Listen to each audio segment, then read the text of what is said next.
Donald Trump is the most dangerous candidate for president in my lifetime. His disdain for the sanctity of our Constitution, the sanctity of democracy, and the sanctity of the peaceful transfer of power should disqualify him from the office of president ever again. He doesn't understand the meaning of this country, its history, or what it means to be deeply American. Sequential elections in our nation's history. Perhaps not since the Civil War has this great country felt as politically, spiritually, and emotionally divided as it does then at this moment. It doesn't have to be this way. Bruce Springsteen just did what no politician has been able to do, tore into Donald Trump with the kind of brutal honesty that left the internet on fire. In a moment that shocked everyone, the boss didn't just criticize Trump, he obliterated him, calling him a flagrant, toxic narcissist who has spent years conning hardworking Americans. And Trump?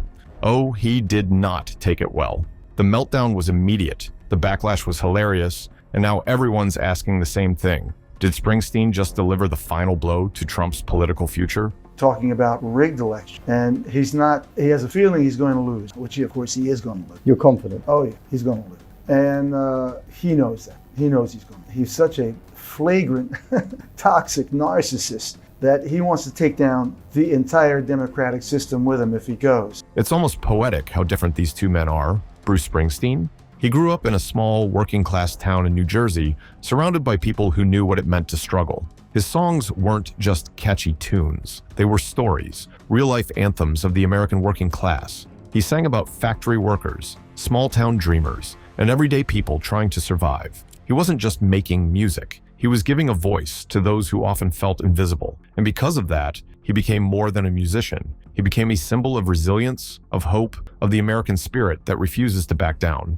And then, on the other side, you have Donald Trump, a man who couldn't be more different from Springsteen if he tried, born into wealth, raised in a Manhattan penthouse, and surrounded by privilege his entire life. Trump didn't have to struggle. He didn't have to wonder where his next meal was coming from or whether he'd have a roof over his head. Everything was handed to him on a silver platter, yet somehow he convinced millions of hardworking Americans that he was just like them. He understood their pain, their struggles, and their fears. He positioned himself as the ultimate champion of the working class, the guy who would fight for the little guy. But was that ever really true?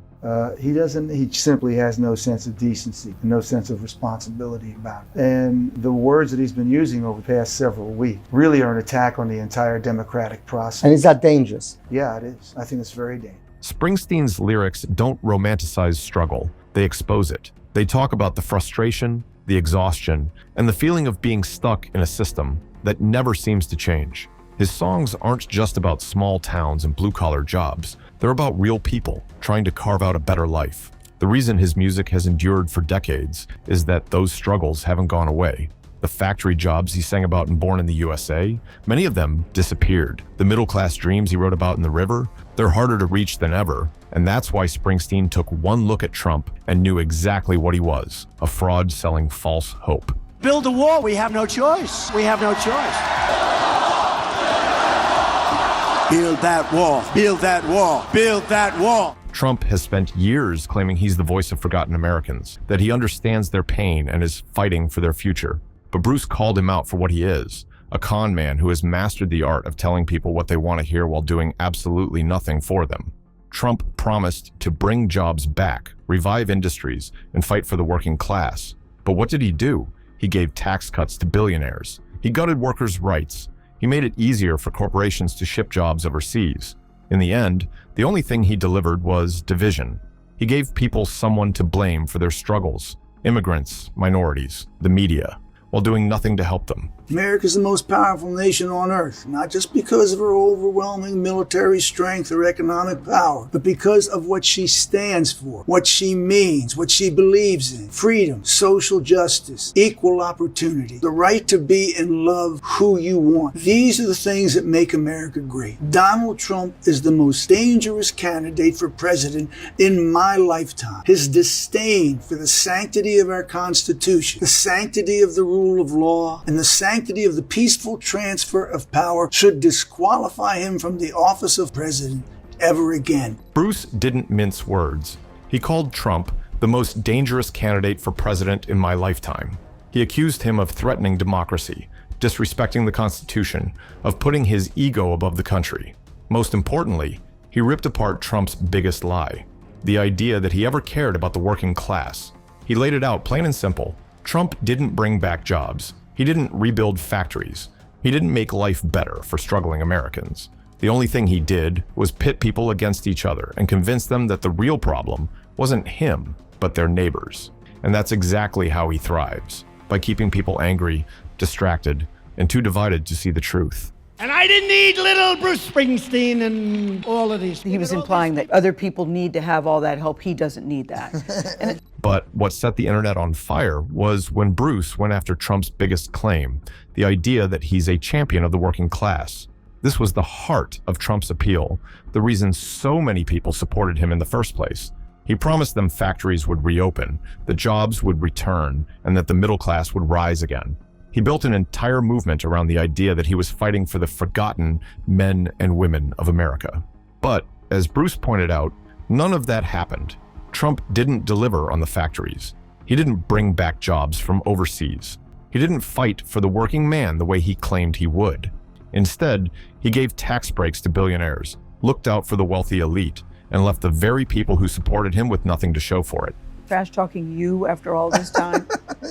Not really. Yeah. Anything's possible. I mean, a lot of people are very concerned about the direction of the country. It's just frightening. We're living in a frightening time. The stewardship of the nation has been thrown away to somebody who doesn't have a clue as to... Instead, the only thing Trump truly delivered on was resentment and division. He turned people against each other. He made sure Americans were at each other's throats, feeding them fear, anger, and distrust. That was his real talent, not leadership, not problem solving, but chaos. And Bruce called him out for it in a way that was impossible to ignore. He didn't sugarcoat it. He didn't soften the blow. He said it. In doing so, he shattered the illusion that Trump has carefully crafted over the years. By sending one to the man sitting behind the resolute desk. With all respect, sir, show some consideration and care for your countrymen and your country. Put on a fucking mask. This is Bob Dylan with the disease of conceit. Within hours, Trump was ranting all over social media, fuming like a man who had just been personally betrayed. He called Bruce a washed-up, no-talent loser and totally overrated. Classic Trump move. Go straight for personal attacks instead of addressing the actual issue. Instead of responding to Springsteen's criticism with facts or, logic, he did what he always does. He threw a tantrum. And it didn't stop there. Trump doubled down, saying that Bruce should stick to music and stay out of politics. Which, honestly, is hilarious coming from the guy who was a reality TV star before jumping into politics himself.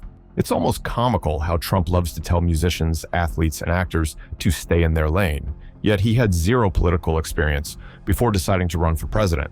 But hypocrisy has never been a problem for him. And he's such a flagrant, toxic narcissist that he wants to take down the entire democratic system with him if he goes. If he could reflect on these things, maybe he'd have, but he's such an unreflective person. And he simply has no sense of decency and no sense of responsibility about him. And of course, the real Trump supporters, the ones who believe every word he says, immediately jumped on board. Within minutes, MAGA fans were calling for a full-blown boycott of Springsteen's music. They swore they'd never listen to Born to Run Again, never buy another concert ticket, and never support Bruce in any way. They acted like their rage would somehow destroy his career overnight. But here's the thing. Springsteen's audience isn't made up of fragile egos who change their minds because of a few angry tweets. His fans have been with him since the 70s. They're not going to suddenly stop listening to Thunder Road because a group of Trump loyalists told them to. And let's not forget, Trump's base has tried this before. This isn't the first time we've seen them attempt to cancel someone who dares to criticize their leader. They've gone after Starbucks, Nike, Coca-Cola, and even the NFL. Yet, somehow, none of those companies collapsed. None of them lost their influence. And now they think that they can cancel the boss? Good luck with that. What that means. And unfortunately, we have somebody who I feel doesn't have a grasp of the deep meaning of what it means to be an American. Within minutes, the hashtag Born in the USA was trending, but not in the way Trump probably hoped. Instead of people rushing to defend him, the internet turned the whole situation into a giant joke. Twitter, TikTok, Instagram, Everywhere you looked, people were making fun of Trump's reaction, and they did not hold back. Every meme, every sarcastic comment, and every video edit was a reminder that Trump had just taken a public relations hit that no amount of damage control could fix. Hi, I'm Bruce Springsteen. Friends, fans, and the press have asked me who I'm supporting in this most important of elections. And with full knowledge that my opinions no more or less important than those of any of my fellow citizens, here's my answer. I'm supporting Kamala Harris for president and Tim Walz for vice president, and opposing Donald Trump and J.D. Vance. Here's why. We are shortly coming upon one of the most consequential elections in our nation's history. Perhaps not since the Civil War has this great country felt as politically, spiritually, and emotionally divided. People started flooding social media with some of the most brutal memes we've ever seen. One viral post showed a photo of Trump sulking, paired with the caption, "I had a job, I had a girl, then I ran for president and lost them both." A perfect twist on Springsteen's classic lyrics. Another took Trump's all-caps Twitter rant and pasted Bruce's words over it. "You can't start a fire sitting around crying about Bruce." The internet was relentless. Every time Trump tried to shift the narrative, another meme or joke would pop up, keeping the spotlight right where he didn't want it, on his embarrassment. Donald Trump is running to be an American tyrant. He does not understand this country, its history, or what it means to be deeply American. And that's why November 5th, I'm casting my vote for Kamala Harris and Tim Walz. And then came the video edits. Oh, the video edits. People took clips of Trump awkwardly dancing at his rallies and mashed them up with Springsteen's Dancing in the Dark, making it look like he was having a full-on breakdown to Bruce's music. Someone even took Trump's past rants about fake news and edited them over glory days, making it seem like Trump was reminiscing about when he still had a political career. The creativity was next level. One particularly brutal edit had Trump's voice auto-tuned to Born to Run, making it sound like he was accidentally singing along to his downfall. Even celebrities couldn't resist jumping into the fun. Mark Ruffalo tweeted, "Bruce Springsteen speaks for America. Trump tweets for his ego." Bette Midler chimed in with, "Trump trying to cancel Springsteen is like an ant trying to cancel a hurricane." The jokes kept coming, the memes kept spreading, and before long, Trump's meltdown had officially turned into the internet's favorite punchline. And to oppose Donald Trump and J.D. Vance. Now here's why. I want a president who reveres the Constitution, who does not threaten but wants to protect and guide our great democracy, who believes in the rule of law and the peaceful transfer of power, who will fight for a woman's right to choose, and who wants to create a middle-class economy that will serve all our citizens. There is only one candidate. And the best part? Bruce Springsteen didn't have to do a single thing. He didn't need to respond. He didn't need to defend himself. He didn't even need to acknowledge the meltdown, because the internet was doing all the work for him. Every attempt Trump made to shift the focus only made things worse. The more he ranted, the more people laughed. The more he insulted Bruce, the more people rallied behind the boss. It was a masterclass in self-destruction, and Trump was writing the script himself.